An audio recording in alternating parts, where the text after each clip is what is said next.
How's it going, guys? I mean, well, human being. I read. My name is Jay. I'm with the Nocturnal. First of all, I'm gonna cringe a lot more at this than you are, but I just have to go like. Pew, pew. Uh, So and that's awesome. I'm gonna be the 100th person that does it to you today. I'm sure. No, you're the first person. How? What? That's insane. Okay, that's actually crazy. Anyways, so first of all, I'm so excited for audience members to see this project. This is going to be really exciting for people to see. So I would like to ask you, like, can you just talk a little bit about how you came onto the project, what initially drew you to it, obviously, other than freaking Vince Gilligan and him kind of writing the damn character for you? Like, can you give me some of that? Yeah, that was a pretty easy yes, just those parts. He didn't tell me anything about it either, and he was like, "You can wait and think about it after I send you the script. I'm not quite ready to send you the script." And I was like, "It's just a yes. I don't care. Like whatever car you're building, I will get in. Like it's fine." And of course, I wasn't disappointed. Didn't think I would be. But I had no idea what it was going to be. And when I read the script, I'm hoping my experience was the same as an audience's experience, was like, this is bananas, but I cannot stop watching it. I can't stop, in my case, reading it.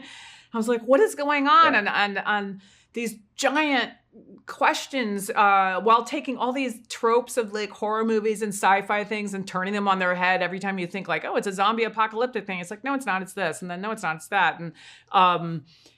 And then often hilariously funny, very darkly comedic, which I know Vince loves to do. And he's taking these giant swings in tone, which are really, really difficult to pull off well. And he's masterful at them. And by the swings in tone, I mean, like, you're in a suspense thriller and going through some very painful experience with Carol, and then in the next moment, you can be laughing out loud at just like the human behavior and the observational stuff, and then be right back to playing like a very dramatic moment.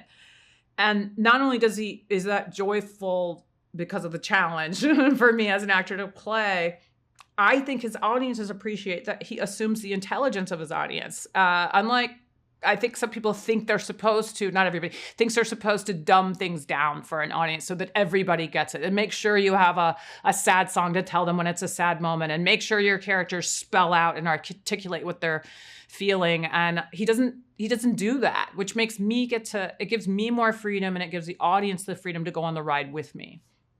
Yeah, I mean, fans of Breaking Bad, Better Call Saul, those shows, they balance so many different tones at the same time. Exactly like you're saying, one moment Yeah. they're laughing, one moment so Pluribus is going to be no different. So just to speak a little bit more about Vince's leadership qualities on set, like how's he as a collaborator? Why do you think his television is so damn watchable? Like what is it about him? I mean, it definitely starts with the writing. It's the writing and where his mind goes and how he wants to explore things and how he approaches them. But he also, and he says this all the time, he comes at it from character first. He had some concepts he wanted to explore in this show, but he has told me he didn't set off to go like, I'm going back to my sci-fi roots. I'll write a sci-fi piece. He starts with character, and he gets fascinated by that and like what they're trying to do versus what's in the way of them doing that, and then creating worlds around that. And as a collaborator, he's just as wonderful as a writer, which is hard to believe, I guess, but it's not. He is a fantastic director. I know from everybody in post that he's a fantastic person to have in the editing bay.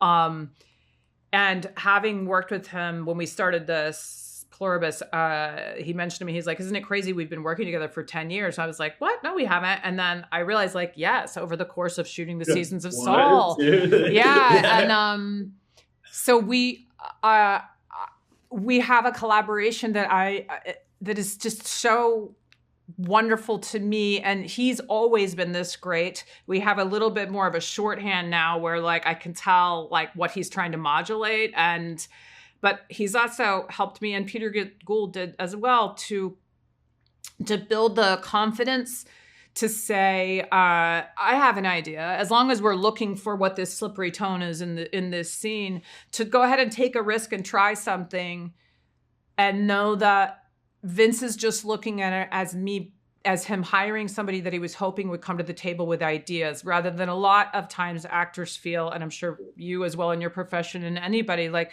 sometimes you're in a room and you feel like you don't want to take a risk because these people are dying to jump on you and say, you failed, Jay, you're no good at this. I don't even know why you thought you could do this. And instead he creates environments where they're like, you're brilliant. Why don't you just try it? And if it works, it works. And if not, then like someone over there has an idea, and it's and you can just really push yourself, which is great. Oh, that's so amazing. That's genuinely so cool to hear. So without getting to spoiler territory, thank you so much, Jay. That's all the time we have. That's all. Oh my God, that went by Oh, I'm so sorry. so fast. Thank you. I hope I get to talk to you again. Oh,